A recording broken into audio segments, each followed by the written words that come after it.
So we've seen the various operators for doing mathematical operations. Let's put those together in a longer mixed expression.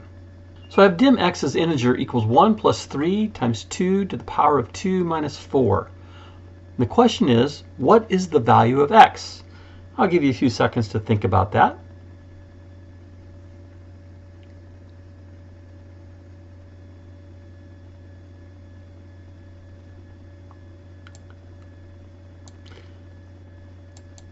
Two popular answers that I hear on this are 60 and 9. Well, how are we coming up with such different answers? Let's take a look at the 60 one first and look at the reasoning behind that. So we already have 1 plus 3 is 4 times 2 to the raised to the power of 2 minus 4. So 4 times 2 is 8. 8 then raised to the power of 2 is 64, so 8 squared. And then subtract 4 and you get 60. The person who said 9 though is thinking this way. They did the 2 squared first. 2 raised to the power of 2 is 4. So we have 1 plus 3 times 4 minus 4. Then they did the multiplication of 3 times 4, which is 12. Now we've got 1 plus 12 minus 4, so 13 minus 4 is 9. Two different ways of approaching. Which one, according to the computer, is the correct answer? Well, the correct answer is indeed 9. And it has to do with what we call the order of precedence. And that is that in Visual Basic, certain operations take precedence. Exponentiation is done first. So the student who said this was 9 and did the 2 raised to the power of 2 or 2 squared, starting there, was correct. We do exponentiation first. And we do that from left to right. If there's more than one, we do it from left to right. Then we would do multiplication and or division. They are at the same level of precedence.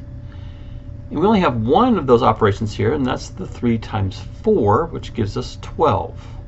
And again, we would do those left to right. Then we would do any integer divisions, then any modulus operations, and then finally any addition or subtractions on an equal footing from left to right. So 1 plus 12 is 13, minus 4 is 9. Let's change this up a little bit and put some parentheses in. Now, what is the value of x?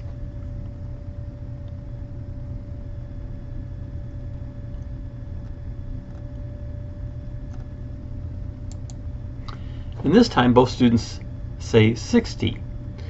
And they are correct. And even though these are the same operations, the order changes because of the parentheses. So parentheses have a higher order of precedence than all of the other operations. And they go from the inside out.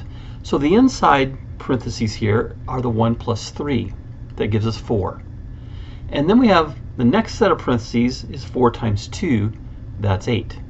Now we have 8 squared minus 4. So 8 squared is 64 minus 4 gives us 60. So the parentheses alter the order of precedence.